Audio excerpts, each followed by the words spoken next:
Think back for a second. How many times has someone said to you, you should start something for yourself? You're great at that, you should open a business, a side income, something that's yours. And before they've even finished the sentence, something inside you has already answered. And the answer is a feeling. That awful, familiar feeling again. It's hard to put your finger on it. It's hard to describe it. It just doesn't feel very good. But it's there. You know it. It's immediate and it's automatic. The proof. That's not for someone like me. You say to yourself as if it's an obvious fact. You didn't decide that. You didn't weigh it up and reach a conclusion logically. The answer was already there before the question even finished landing. And here's what that voice actually is. It's not you. It's never been you. It's the voice of false beliefs that was given to you. You never had a choice, but now you do. That voice has a history. It was given to you without your knowledge. It started somewhere, in a kitchen, in a classroom, in a house where money was either a source of tension or a subject nobody touched. You were a kid, 5, 6, 7 years old maybe, and the adults around you, without knowing they were doing it, without meaning any harm, were programming your relationship with money.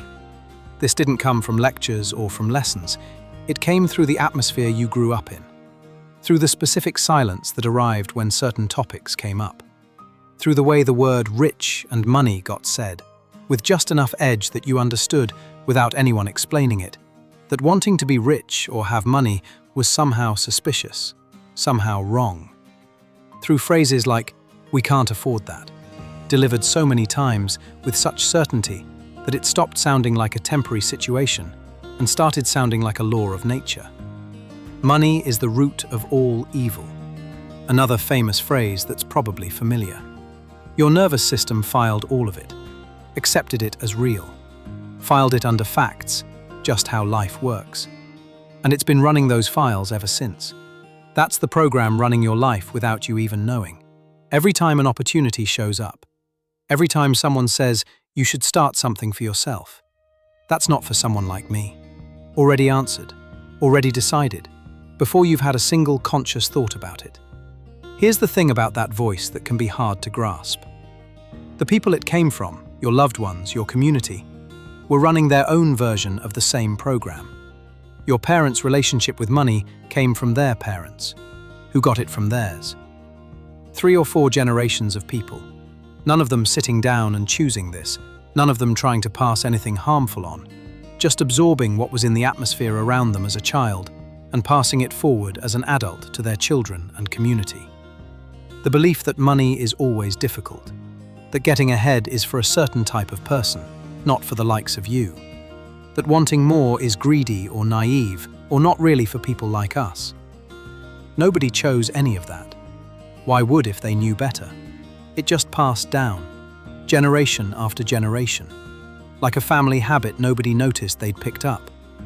And then school got involved. 12 years of mandatory education. You know how to find the area of a triangle. You know the causes of the First World War. You know the chemical symbol for sodium. But was there one class on how money actually works? On what a mortgage costs you over 30 years? On why salary and your cost of living have been moving in opposite directions for generations now? Nothing. Not one single class. The silence was deliberate, and silence is its own kind of programming. Because what you're never taught to examine, you never question. And what you never question runs automatically, in the background, making decisions you think you're making, answering questions before you've had a chance to think. That's not for someone like me. And then social media arrived, and now it's happening 40 times a day. Someone your age, living a life that looks effortless, looking at the camera with a specific kind of confidence that says, "This is just how things are for me. It's so easy." You know it's curated. You can say out loud, "That's not real." And the comparison arrives anyway. That quiet, automatic measurement. Where do I sit in relation to that? Your nervous system doesn't care that it's staged. It responds to the image, the feeling, the emotional charge. And every time that comparison arrives and you come up short, the old voice gets a little louder. "That's not for someone like me." The program updates itself. And the financial level you keep returning to, no matter what you try, no matter what changes on the outside, gets reinforced. One scroll at a time, by design, without you even knowing it. So here's what actually changes this. Not working harder. Not a new strategy. Not waking up earlier. Hearing the voice clearly enough to ask one question. Is that mine? Not fighting it. Not replacing it with an affirmation you repeat 20 times in the mirror while feeling quietly ridiculous.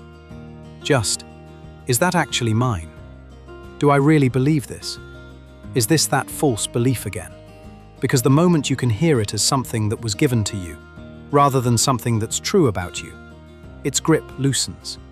This is the first step to freedom and actually building the life you really want. Not completely, not overnight, but the seeing it for what it is, loosens that false belief that was passed down to you. And that loosening is where everything starts, and the feeling starts to change. That's what the imagination practice is doing every time you sit down for those 10 minutes, like we discussed in the last episode. You're not pretending the old voice isn't there. You're giving your nervous system a different experience, a different feeling of what's normal, a different answer to the question of what's available and possible for someone like you, based on what you really want for your financial life, not the old paradigm. New data, filed in the same system, this time by your hand, consciously and deliberately. By you, for you. And over time, with enough repetition, enough feeling, enough reality, the new answer starts arriving faster than the old one. That's not for someone like me becomes, why wouldn't this be for me? Not forced, not performed, just different data, running a different program that you chose this time. Here's your one thing this week. Next time an opportunity shows up, an idea, an invitation, a possibility, a thought, and that voice arrives before you've had time to think, don't act on it immediately. Just pause. Sit with the feeling and curiosity, and ask, where did that come from? Don't analyze or worry about it for an hour. Don't do anything at all. Just to see it with wonder and say, ah, that's the false belief they are talking about. How amusing.